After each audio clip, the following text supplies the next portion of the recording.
Well, it's that time again. It is another episode of The Blind. It is season 2, episode 19. We've got Ryan Burnett with us from Pattern Pros, and we're going to talk about shotgun shells, shotguns, chokes, all the pattern information that you need to know to be successful in the field. And these guys have come up with a pretty cool idea to help out with that. So, without further ado, our producer Cam, who actually had a birthday recently. Happy birthday to him. He's Happy going to hit birthday. that nice little intro video. And if you are listening on our podcast sites, our little audio intro, and we're going to get started with another episode of The Blind.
Well, welcome to another episode of The Blind. It is season 2, episode 19. And if you're watching live on Facebook right now or YouTube, we appreciate you for tuning in. Most people will end up catching this after we're done, I'm sure, because we're coming to you a little early tonight. It is 5:32 here Central Time here in Arkansas. And so we're getting an early show in because it's raining and it's dark already, and we have to go to bed early when it gets dark.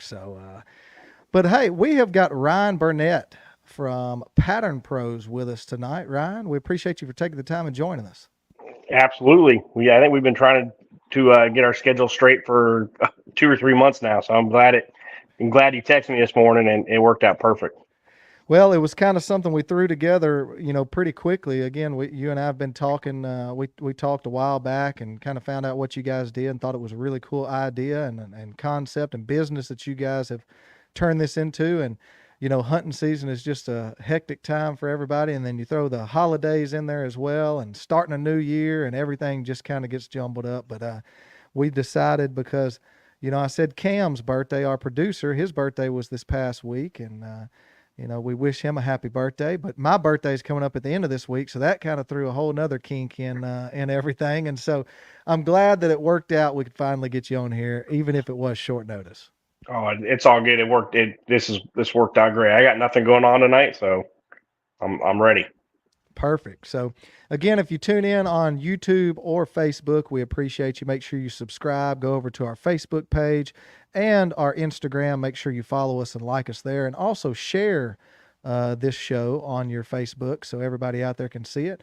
And then here in about an hour, Cam will work his magic. He'll take this audio, he'll strip it down, he'll put it out on our podcast site. So if you are listening later on through our Apple Podcasts or Spotify, we sure appreciate you listening that way as well. We really appreciate everyone helping us grow on our podcast sites this year because we've had some really good growth there, and it's all because people are going and finding it and listening to it. So make sure you subscribe there as well. But well, look, enough with all of that.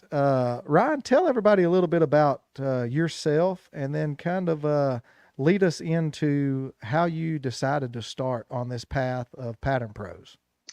So it's me, Brody Hensley, and Christian Santiago. We were all in the Marine Corps together. We were stationed out in Camp Pendleton, California, so just north of San Diego.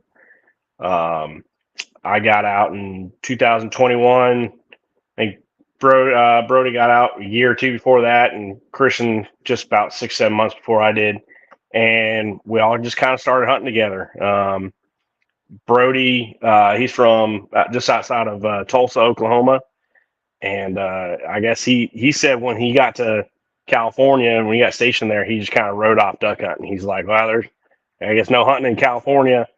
and he was a an armorer in the Marine Corps, so worked on guns. And I mentioned duck decoys, and he just happened to be about 10 feet from me, and he kind of looked at me like, "Did we just become best friends?" And it was pretty much all for them. So we started hunting together, and then Christian's kids, my kids are pretty much the exact same age, so we kind of started hanging out, and then he jumped in with us, and he never duck hunted before. He'd only deer hunted and coyote hunted. And I'd done some turkey hunting, and so it was a new jump for him. But it started just about a year and a half ago. Brody and I were talking, and he is a master of his craft. Like he's a perfectionist when it comes to anything with guns, and was frustrated. He shot 2 or 3 new boxes of shells out of a new gun that he bought, and he's like, "Dude, they just patterned like crap. Like I don't know." He's like, "This is frustrating."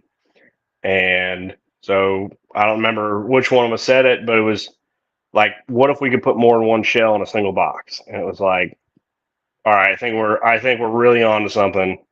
And the next day, I talked to some friends and family who were big hunters and called them that night. I'm like, "Hey, dude, let's do it." And so that was kind of it was that idea was born real quick, and then we pulled Christian into it. And so what we did was we took 8 different types of shell with 3 of each shell and put it into a single box. So giving you 24 shells in one box, actually allowing you to find the best patterning shell for your particular gun. And so we have pattern pack 1 and pattern pack 2 for 12 gauge. And for each one of those, we have shot size 2 and then shot size 3. And then for 20 gauge, we just have pattern pack 1 with shot size 2. So it gives you a lot of different options. And Brian, I'm sure you've seen it 1,000 times on every waterfowl hunting Facebook group out there is what shell shoots best, what out of what choke and what gun. And we really figured that that's an easy solution right off the bat. Is instead of you having to go spend a couple $100 on however many different boxes of shells, you get to try out 8 all right off the rip. And it's really been eye opening once we actually start putting shells on paper. You'll see big differences. Even at 20 yards, you see differences. And so many people will be like, "Well, I'll just get them in the decoys." It's like, well, that's obviously a little bit harder than that. They can't be at 20 yards hovering every time. But I tell people, well, that's fine. But then what about a follow-up shot or a crippled shot? Those patterns really start to open up at 30 and 40 yards. So it's been a pretty cool experience to start putting shells on paper, and you really start to understand what your shot's going to do. So it's been pretty cool to see. So you guys, I mean, it's a genius idea. I'm kind of salty that I didn't think of it myself, because I've run into this problem forever, and what I've always done was I went and got in my blind bag, in my dad's blind bag, and my uncle's blind bag, and get a couple shells of all these different brands that have been shot. Some of them may have been from a box 10 years ago, and then you got your choke that you want to shoot out of the gun you want to shoot, and then you go and, but instead of, well, let me just kind of stop myself right there. But on this show, we have said it, I don't know how many times, that is the biggest problem that I see with shotgun shells. Just like you said, people are posting on every forum, on every Facebook page, on everywhere that you could think of. Well, what's the best shotgun shell? Well, of course, we think Apex is the best shotgun shell, but we also shoot a choke that is recommended by them for their shotgun shell, and it makes a huge difference. But what a lot of waterfowl hunters don't do is make sure that their choke tube that they're shooting matches what shell they need to be shooting, because they all shoot different. There could be $1,000 choke tube out there, and it could be labeled the best in the world, but every shotgun shell is going to shoot different through it, and the pattern is going to be different. Some may be similar, some may be completely different, but I think that's the biggest misconception out there is if I buy so-called the best shotgun shells on the market, the Apex waterfowl blend, that it's automatically going to just kill ducks for me. And then sometimes people will shoot a shotgun shell and say, well, these shells aren't worth a dang, because, and at this, the biggest misconception is you probably don't have the right combination there. So you guys kind of took that, instead of you having to go buy a bunch of different choke tubes to match your box of shells, then you can use your choke tube, but buy a box of shells from you guys that have different brands in them to see which one fits, your gun and your choke tube. Yeah, and the amount of combinations of gun, choke, and shell is what nowadays is. It seems like it's limitless. There's so many different types Oh, of for shells. sure, for sure. It's unbelievable, and so it's funny when people ask for, "Hey, what's the best choke out there?" And then you'll see 8, 10 different answers, and you're like, "Well, how do I know which ones?" And now you go out there and buy a $100 choke.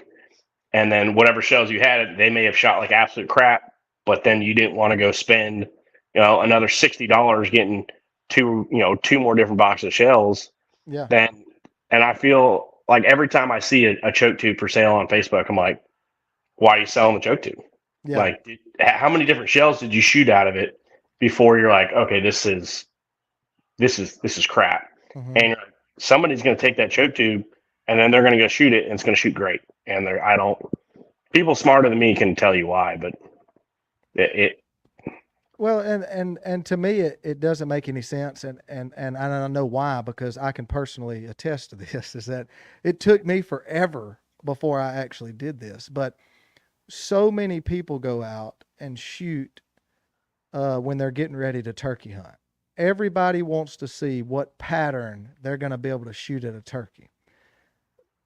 And again, I did this myself, but why did it take us so many years to say, well, I'm doing the same thing with a duck load, with a waterfowl load. Why am I not shooting and seeing what my pattern is rather than just going out blindly, crippling ducks? Oh man, I just didn't hit that one, or, losing a cripple on the water because you're shooting and it looks like it's raining out there. It's nowhere close to the duck. It's just everywhere. It's like you're throwing rocks at it. But I mean, why did it take us so long to realize that you need to pattern your duck hunting gun? You need to see what it's doing. I don't know, and I don't know why there was such a disconnect between the turkey hunters and duck hunters, because I'm sure. Well, a lot of us are the same. I mean, we're doing both, but why did it take us so long? Why is there a disconnect there? I think they just think that it goes.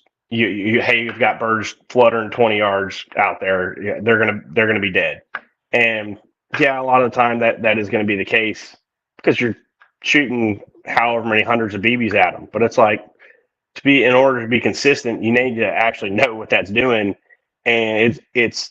I think people putting their money in a lot of the wrong places. Like they went out and bought a $1,500 shotgun, $1,000 waders, $20,000 duck boat or whatever it is, and they just go buy whatever shells, or they buy shells, even expensive shells, but they don't actually have any clue what it's doing. Yeah. Like I shot the Boss 3.5s.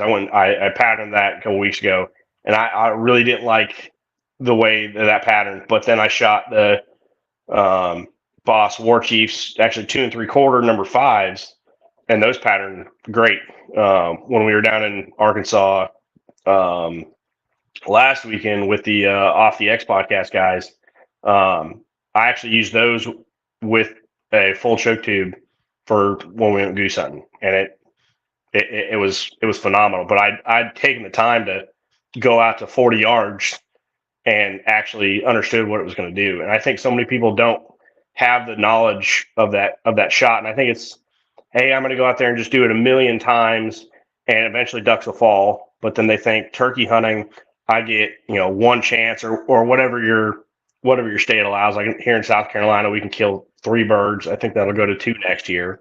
So they want to make the most of that single or two or three opportunities, whatever it's going to be. So they think that that's more important. But you can kind of go the other way, and you're like, yeah, I'm going to go do this a lot. I should.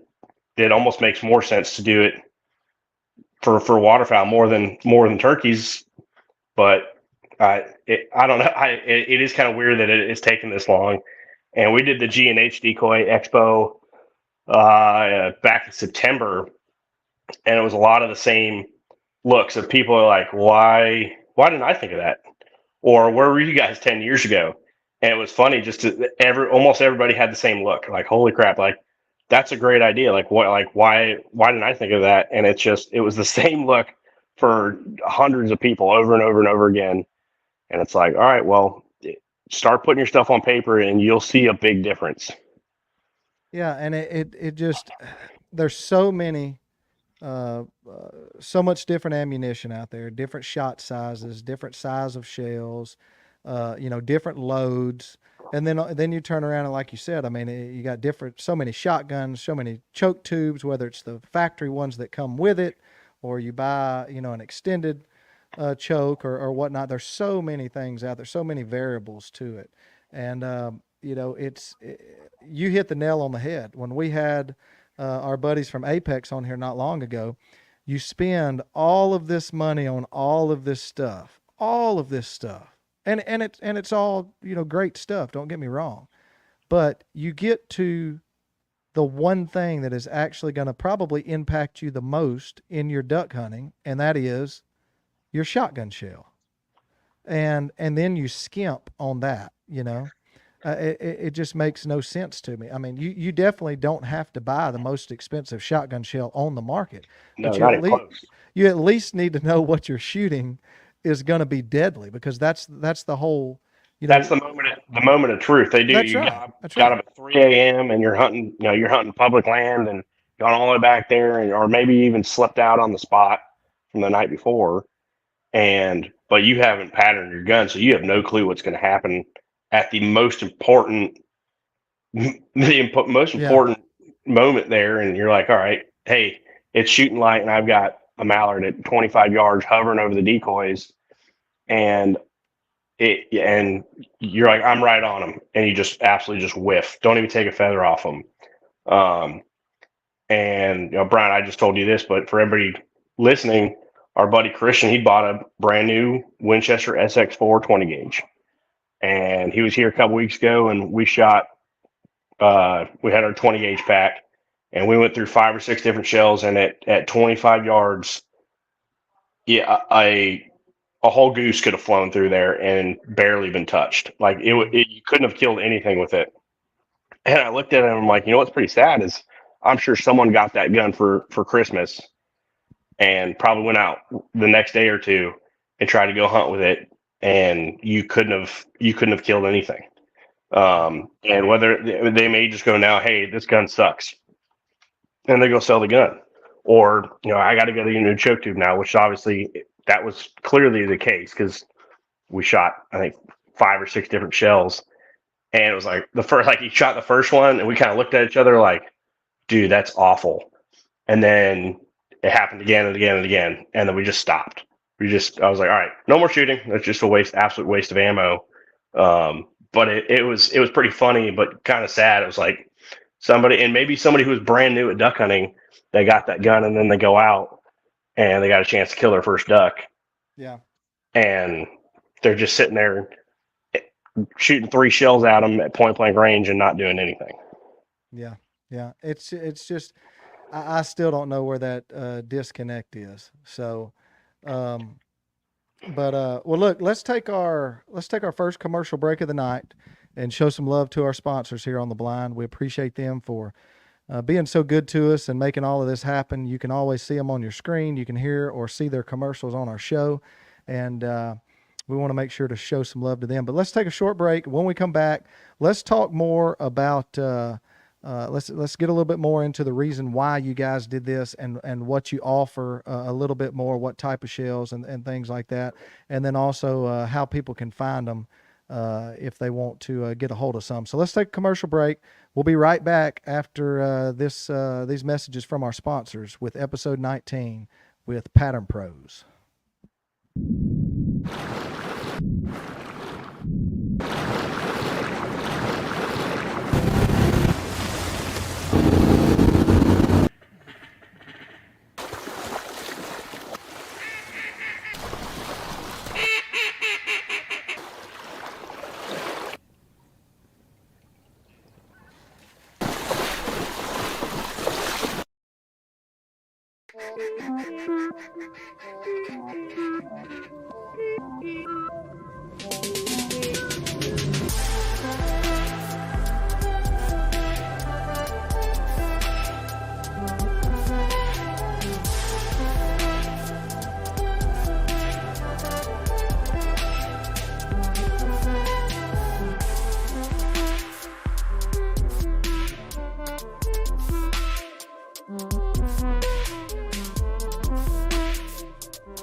Welcome back to episode 19, right here, coming to you live from the Lyle Real Estate Studio. If you're in the market for some hunting land, recreational land, make sure you go over to lylerealestate.com and check out all of the properties that they've got to offer. They've got new properties hitting the market all the time. People are getting ready to sell some of those hunting properties that maybe they didn't have so much success on, or maybe they're just tired of dealing with them, and so they're putting them on the market. There's more and more coming on the market every day. So go over there and give our buddies at Lyle Real Estate a look and see some properties. And if anybody is just in the giving spirit, there's a couple on there that I'd love to have myself. So if somebody needs a good tax write-off, give me a shout. I'd love to.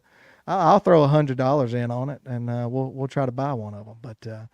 But hey, and I forgot to mention this at the very beginning, so I'll probably get in trouble. But as you can see on your screen, if you're watching on Facebook or YouTube, you can see the middle screen there is blank tonight. And so we're missing my co-host, Garrett Camp. He had to do a few things tonight and a little schedule conflict, and so he is not with us. So if he is out there watching, we hope that he is having fun at home tonight with the kids, and we miss him because it's hard to do it by myself. We need his commentary on there. He's always the level-headed one of all of us, so he's always really good at keeping us on track. But well, look, we're back with episode 19, Ryan Burnett from Pattern Pros.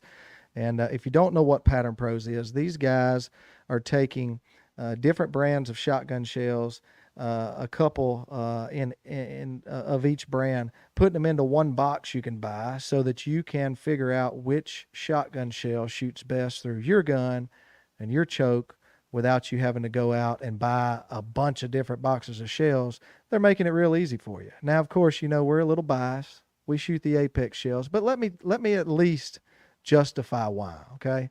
So when we started shooting the Apex shells, they were awesome. They shot well through the chokes we were shooting. But when we talked with Kyle, he told us, which choke that he thought would shoot best through them. When we made the change to that choke, it really turned on. I mean, we really got the right combination of the choke with the shell that we're shooting. And so I'm a firm believer in everything that you guys are about, because it's 100% online. I mean, it's you have to have the right combination. So you guys get this idea. How do you decide which brands and which shells to put in a box to offer to people? So we did, I don't know how many different surveys, and then just straight up asking on the million different Facebook groups.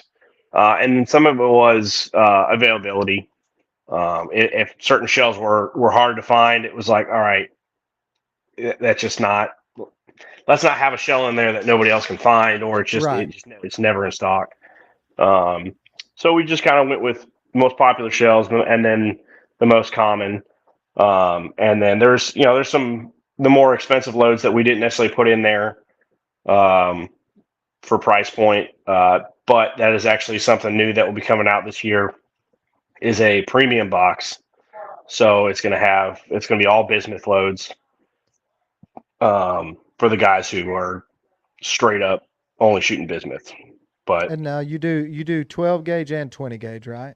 yep, yep. And So are you going to venture off into the other sub gauges or any of that? eventually here, hopefully by the end of the year, we'll add probably add 28, at least for waterfowl. That seems to really have had a revival, and I think a lot of that is probably because of um, your bismuth loads. You're Yeah. no longer necessarily outgunned, and I think that's another reason that the 20 gauge has really made a big resurgence too. Oh yeah. I know a bunch of guys that shoot it, and they're shooting Boss or heavy, one of the heavy shots, or I think the Apex, the TSS blend. There's just a bunch of different options now to where you're not you're not outgunned. Yeah. Because for a long time it was you're shooting 12 gauge and that's it. Um, but Well, and yeah, I so I went out before season and bought a 20 gauge, and I haven't shot a 20 gauge or even thought about shooting a 20 gauge since I was, 10 years old, 12 years old, and I went out and bought me a 20 gauge and was lucky enough to shoot some of the Apex, the TSS shells through it. And of course, I say this all the time on here. I was very skeptical. I mean, I opened it this feels box of these 20 gauge shells, and they look like a little thing of chapstick. I mean, they're just little old small shells, and I'm like, there's no way that it I'm feels like going a toy. to. Yeah, It, yeah. And then I shoot it for the first time, and I'm like, man, it doesn't feel like it's doing anything. I mean, there's no kick to it. And I have absolutely loved it. I've absolutely loved it. And when we hunt in the timber, I hunt with a 20 gauge now. And the only reason I don't anywhere else is because I don't trust myself. Sometimes I like to make a little longer shot that I may not should. But I still use my 12 gauge when we get out in some open space. But the 20 gauge in the timber, man, it's on point.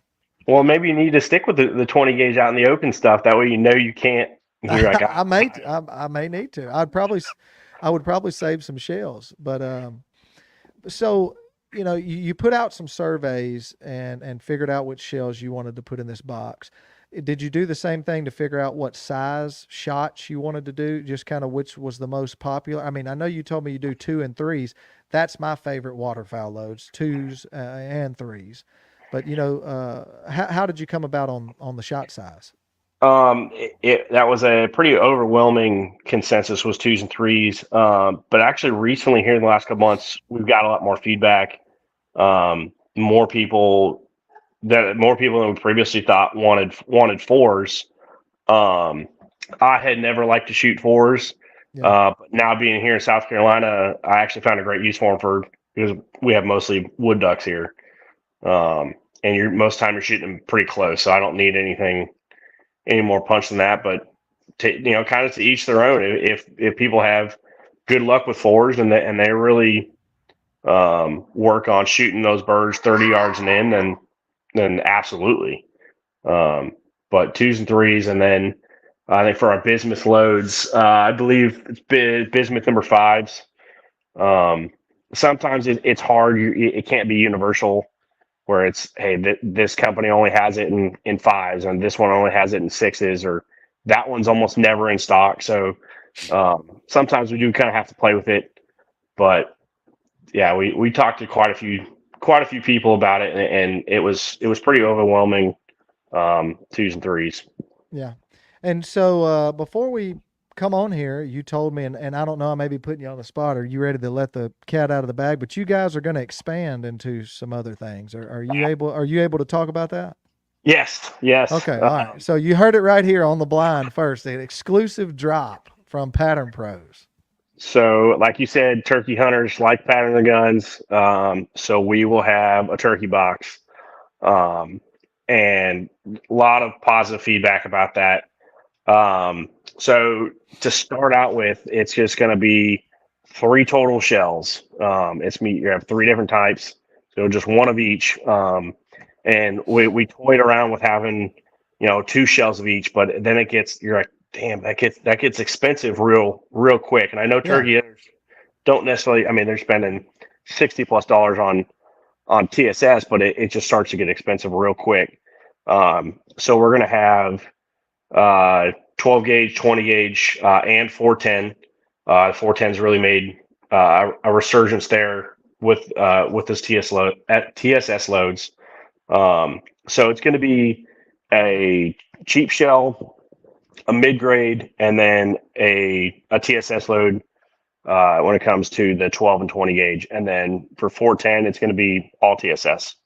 But it's going to really allow you to see if if you need that TSS. Like, we understand, like, there's nothing deadlier than the TSS, but that's at the cheapest most of the time. That's $60 for 5 shells. Where Yeah. it's like last year, I was shooting the Winchester Super X, which is $10 for 10 shells, and I'd gone out and I patterned it, and I knew it was like, all right, hey, 40 yards is really, with that turkey choke, that's my max.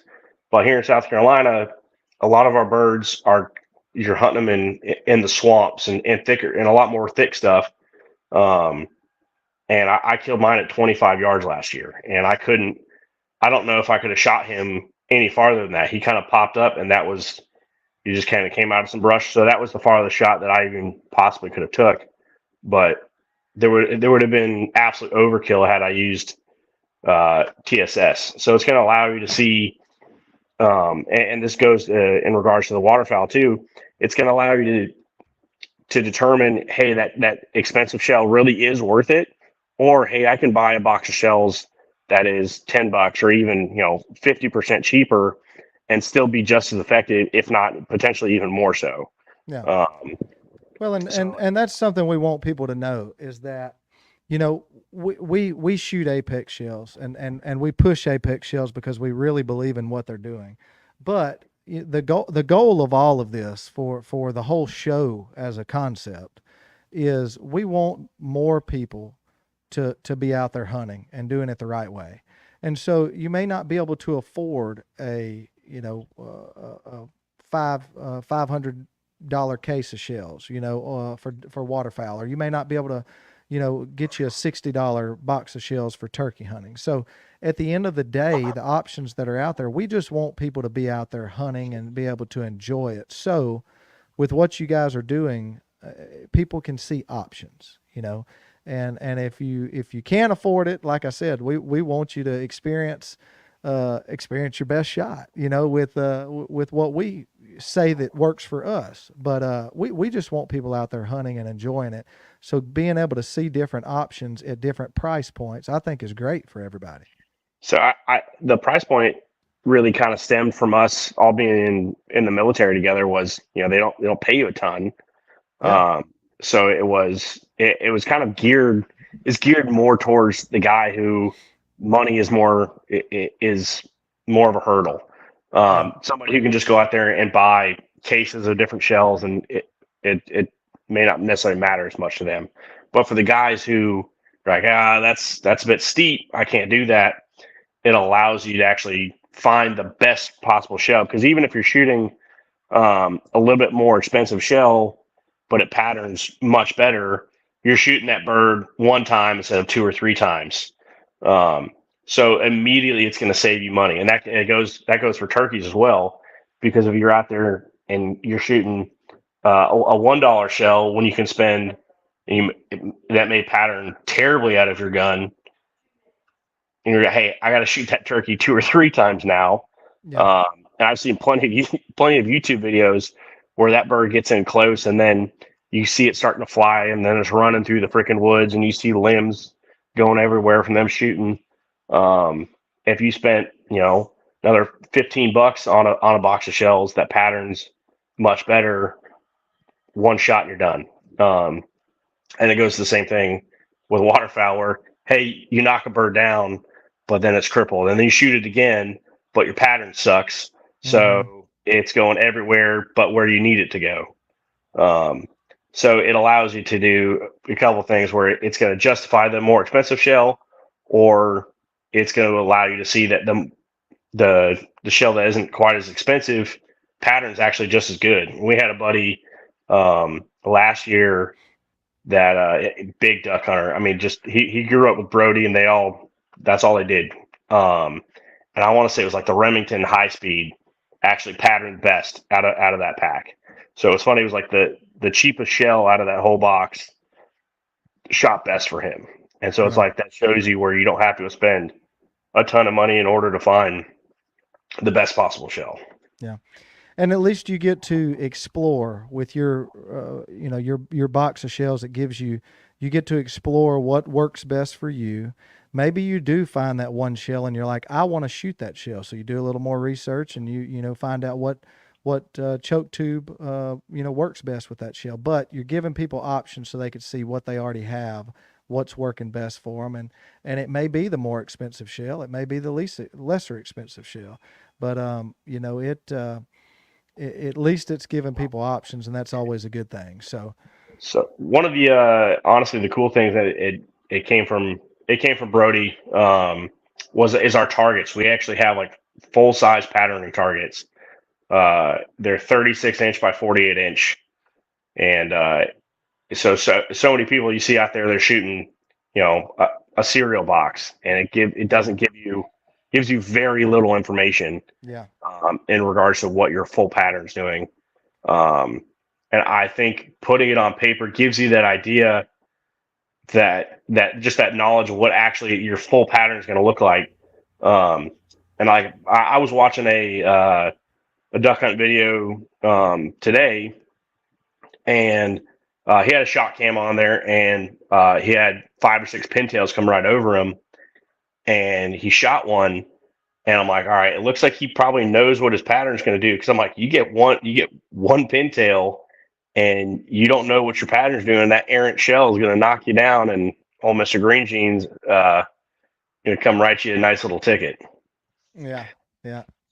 Well, look, let's take another break real quick, and when we come back, let's talk a little duck hunting. I know that you recently came to Arkansas and did some hunting with a few people that we know, and it looks like y'all did well. But let's dive into that and see how that went, and then we'll talk a little bit more about how people can get a hold of your product. And when we come back, we'll finish up with our final segment. We like to call it the final flight, but who knows? We may have another one after that. But Oh, because oh yeah, I think we could talk about shotgun shells all night. But all night. if you're just now joining us, we've got Ryan Burnett with us from Pattern Pros, and we're going to talk more when we come back about his product and how you can get a hold of them. We'll be right back.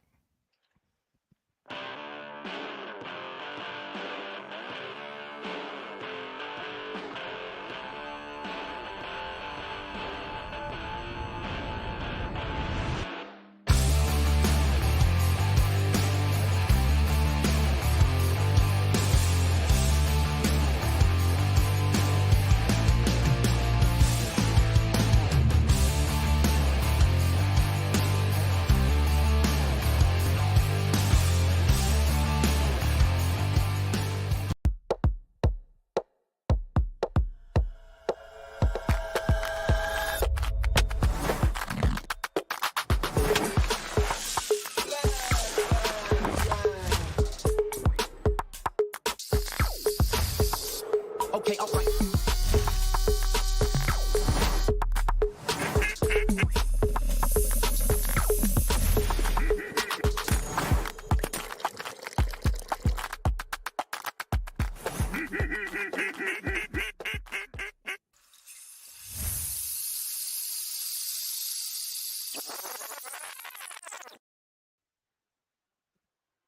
Welcome back to episode 19 of The Blind. We have got 2 more episodes, and season 2 is going to be wrapped up. But before we do that tonight, we've got Ryan Burnett from Pattern Pros with us, and we are talking about his idea and his product where they took a bunch of shotgun shells, put them in a box where you can buy one box and pattern your shotgun to see which shell actually shoots best for you out of your gun and out of your choke tube. And really, really like the idea. And so, Ryan, again, we appreciate you for taking time with us. And you were talking about another podcast earlier, which we really like those guys, and had one of them on our show not long ago. And but you came down and did a little bit of hunting with them. So let's talk about that. Tell us what y'all did. Yeah, we went down. We flew in a week and a half ago or so, and we were supposed to duck hunt that first morning, and then the weather was just it was terrible. And our buddy Tyler, they put us up in this house, and he goes, "Hey, there's actually some flooded timber behind the house. If you guys really want to go," and so all right. Well, I woke up, got started to get ready, and then it was thunder, lightning. I said, "Nope, Christian, we're going back to bed." And I'll bring the wind and rain all day, but I don't think walking in the water with a metal object is the best idea. Um, so we went and that afternoon we did some goose hunting, and that was mine, Christian, and Brody's all first time actually goose hunting, and we all killed some geese. So it was a really cool experience, and we had tens of thousands of snows and specks, probably 1,000 yards from us feeding, and it was a spectacle. I don't know how else to say it. We were all kind of in awe. Like, holy crap! Like they are right there. And like when we pulled in, I mean, they were all flying right over us, and it was incredible. We kind of got set up. We got the A-frame going. We had decoys up, and before our buddy Barrett was back from dropping the side by side off, I look up and a snow had come right over my right shoulder. And I was like, oh, I guess he's close enough. I pulled up and shot, and that was my first snow. And then had a blue come over us a little while later, and I dropped him, an eagle head, as you guys call them down there, I guess. Yeah, yeah. And so that one's in the freezer. That's going on the wall. But then we killed a handful of specks and some more snows. I think we killed 11 that first day. And it was a really cool experience. It was just nonstop. There were birds flying everywhere. And then the next morning we got into good old Arkansas flooded timber. And so I told Tyler Wells, I told him, I was like, hey, I want to get down there. And I was like, if I shoot one drake mallard in the timber and one speck, like I'll be happy. And we had, some wood ducks come in obviously first light, and we shot a few of those, and two had landed, and Brody and Tyler killed them both. And there ended up being a little bit of current, and Forrest Carvajal, who I think you had on here, Absolutely. he sent his dog, but he didn't see him. They'd fallen on the other side, and the dog couldn't quite get on him. So by the time they sent the other dog, those birds had drifted down a good bit, and Tyler grabbed the drake and then picked up the hen and started walking back to me and was staring at me, and just a big old smile on his face. I'm like, no way. And sure enough, it was a banded hen wood duck. So Tyler and Brody, we don't know who shot it, so they're going to end up both.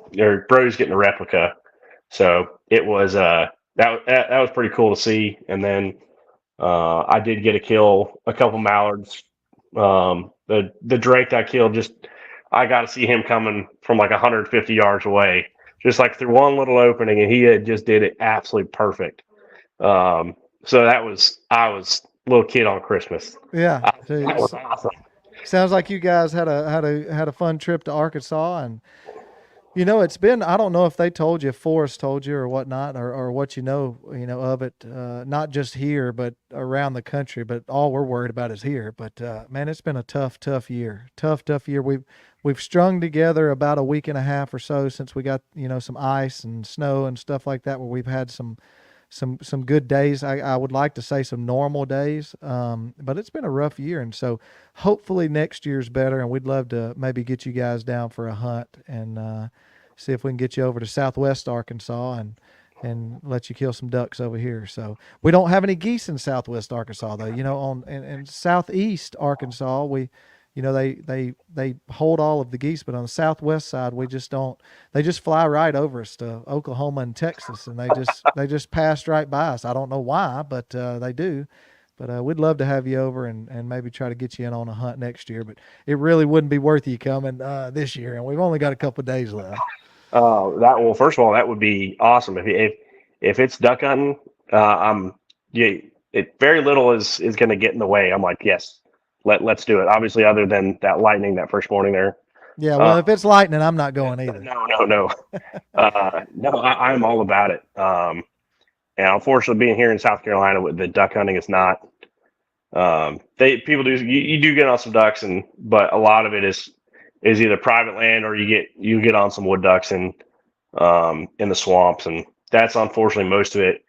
And being in California, I didn't realize how good I really had it. My brother-in-law, who lives here, he told me, he's like, you're spoiled. Like, you don't get how good the duck hunting is where you're at.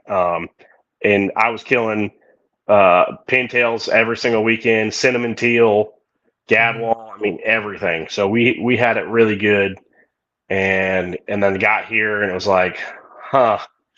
Well, I guess I'll deer hunt and turkey hunt a bunch. So it's And people don't think of California as a lot of people duck hunt, but there's more duck hunters in the state of California than anywhere else in the U.S. I mean, by the state, I mean, there's tons of duck hunters in California.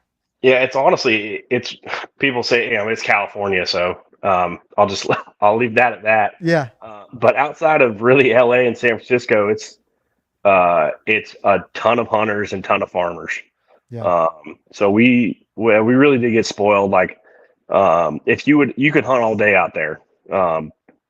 And so we hunted the refuges a lot. There wasn't a ton of public land where we were at. But if you hunted the whole day, you would probably see literally thousands of pintail. Where it was almost kind of frustrating because you'd kill your one, and then you would have. There was a day me and Christian could have killed 50 of them each. So it was a special place. I got to kill a bunch of cinnamon teal, which I know for just about everywhere else in the country, it's just not a thing. Never killed one myself. So we had a great time out there, and honestly, that's really where I fell in love with duck hunting.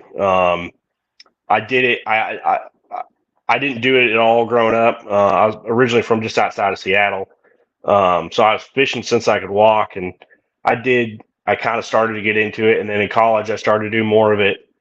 And then my first 3 years in the Marine Corps, I was in Hawaii, so I didn't get to do any hunting out there. I did a bunch of fishing, and they got to California and started meeting some people, and it was like this place is special. I mean, we killed literally everything from mallards, redheads, widgeon, gadwall. It was an absolute. You just never knew what you were going to kill. So it was a pretty special spot. I'll go back someday. For sure. Well, like I said, we'd love to try to get you over here next year and get you guys down here and see if we can get you on some ducks. And we'd love to have you down and just talk in person and catch up on how you've grown from now until next year with Pattern Pros. I think this is gonna be our year of growth. Like, we didn't even get our website launched until June. So it's really been, and we got 3 Marines together, so we kind of just fumble our way through stuff, and we eventually just kind of figure it out. Never claimed to be the brightest of the bunch, but it's been a really cool journey so far. But this is going to be our year of growth. We're heading actually to the NWTF Expo in Nashville next month. We won't have a booth. It was kind of a last minute thing, but we're going to be walking around for a couple days, and then we'll have a booth at the Delta Waterfowl Banquet there in Baton Rouge in July. Yeah, and then we're planning on going up to the one in Easton, Maryland in November. So I think we've got a lot of good things in place, and I think we've got a chance here in the next 8 months, really before duck season starts to get in, to kind of really explode, especially with being able to put our product in front of a lot of people. Like with the G&H Expo, we had a few hundred people roll through, and it was nothing but super positive feedback. And I know from Brody going to the Delta Waterfowl one last year, He's like, it was incredible. There was thousands of people. So Yeah. actually getting that in front of people, saying, hey, this is such an easy solution to your problems right here, that it should start to take off real quick. And like I said, we had a lot of positive feedback with the turkey hunters. So I'm really excited for this year. Last year was just kind of us figuring things out. I never even thought about owning a company. And now it's like, man, I have work to do when I get home from work. So Yeah. Yeah. That's right. it's a little bit different, but we've met a lot of really cool people. Um, and it's just, when it comes down to it, everybody else is just a freaking duck hunter. Yeah. So it's been a lot of fun. Well, I know Garrett, my co-host that's not here tonight. I know him and his wife are probably watching, and she may not know yet. But Garrett and I are trying to work out a plan to go to Nashville to NWTF. We've been saying for a couple of years that we've been wanting to go, and it just never has seemed to work out. And so we're actually trying to come up with a plan that we can make that happen. But we will be at the Delta Expo. We were there the last 2 years in Little Rock, and the first year was great. This past year was off the charts, and we will definitely be down there in Baton Rouge this year, and we hope to see you guys there. But before we let you go, tell everybody, if they want to look into your products or get a box of the shells or whatnot, where can they find it? So on Facebook, Pattern Pros USA, Instagram, just Pattern Pros, and then the website is patternprosusa.com. And we have just about, I mean, for the most part, we've got every single popular brand of shell out there. There's a couple missing, but for the most part, it's going to cover the entire spectrum. So I know a lot of people have specific shells that they like to shoot for the longest time. So you can try those and put them on paper, and then put them on paper right next to another shell. So we've got a lot of different options for people, and actually get a chance to make people really a better hunter. And our biggest goal really is a conservation aspect, where it's preventing cripples. We're really trying to prevent that. And people always talk about duck numbers are down. Well, this is kind of your opportunity to do your part, and really start preventing cripples, and understand what your shot's going to do at any kind of distance. So it's just a big tool for your toolbox. And I know duck season is not quite over yet for all of us. It is for some, and ours is closing a week from tomorrow here in Arkansas. But springtime is coming. Will you have your turkey line out by then? When can it be expected to show up? It should be done by NWTF, so a month. It'll be done. Should be done less than a month from now. Right. So for most people, that should be at least a month before turkey season starts.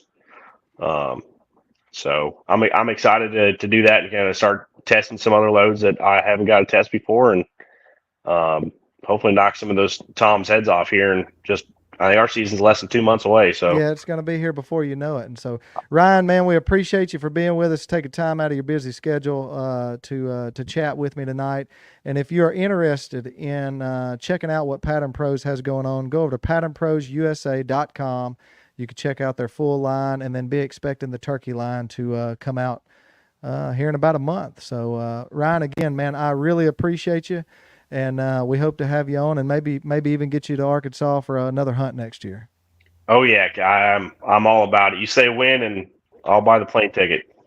All right.